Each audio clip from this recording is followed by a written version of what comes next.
Hello. Today's update on the COVID-19 pandemic concerns the use of masks. Before we get started, I want to talk about a recovery principle that's really helped me and concerns the use of masks actually. And that is the principle of getting outside of myself and doing something for somebody else.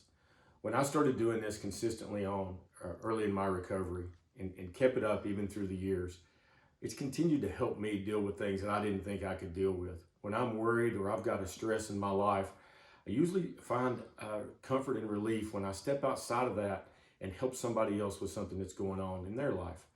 And believe it or not, that concerns the use of masks. Now, in my previous updates, we've talked about the use of masks and how they weren't recommended, except for to protect other people from us. And guys, when we're involved in a pandemic like we are right now, we have to take a look at what the data shows as it unfolds on a daily basis. And we have to be willing to change our mind based on new information. And that's what our leaders are doing. Last week, the CDC, as well as our presidential task force and the Surgeon General of the United States, Dr. Jerome Adams, noted that about half of the cases of coronavirus are completely asymptomatic. That means that people have the coronavirus, the COVID-19 virus. They never have any symptoms.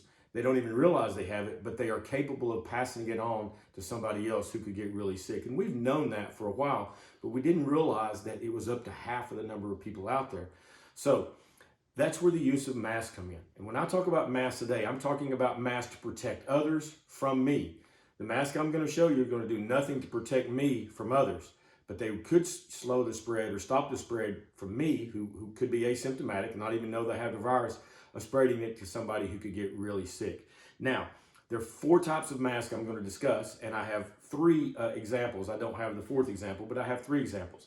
The first type of mask I'm going to talk about is just a cloth mask. And the CDC and our Surgeon General, as well as the Presidential Task Force, now are recommending that whenever we go into public, such as a grocery store, the gas station, anywhere we're around other people, that they advise the use of masks. They're not mandating it, but they advise the use of it so we don't spread something that we may not even know that we have to somebody else, in this case, the COVID-19 virus.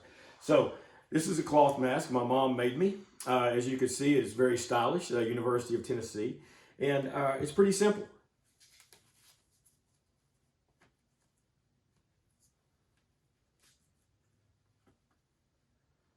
So now I'm ready to go out in public.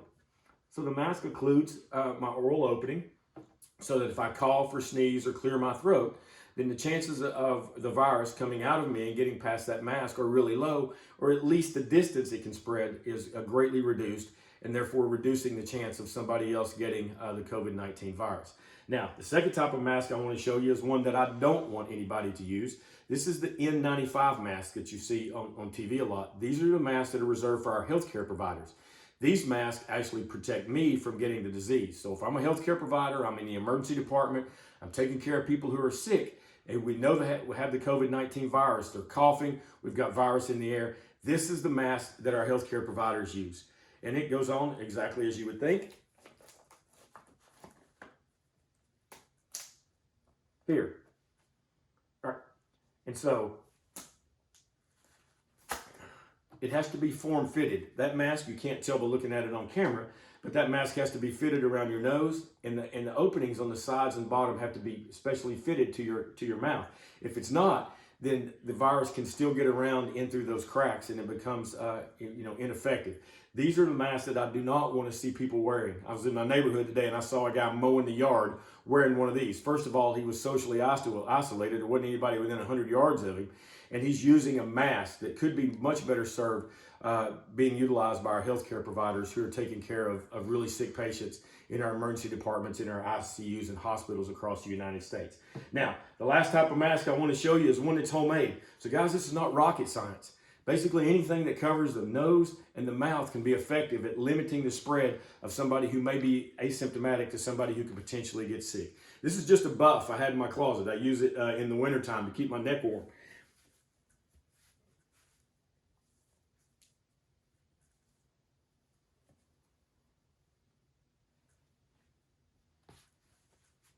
There, effective. It can stop the spread of the virus from here to out here and potentially go from somebody who's not going to get sick, me, to somebody who could get sick, my grandparents or my parents.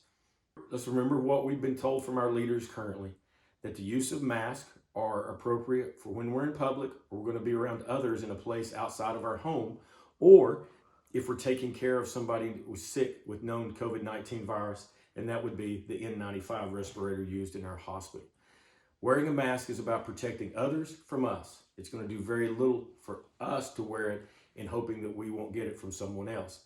And all the use of masks are completely irrelevant if we don't practice the things that we have talked about from the very beginning.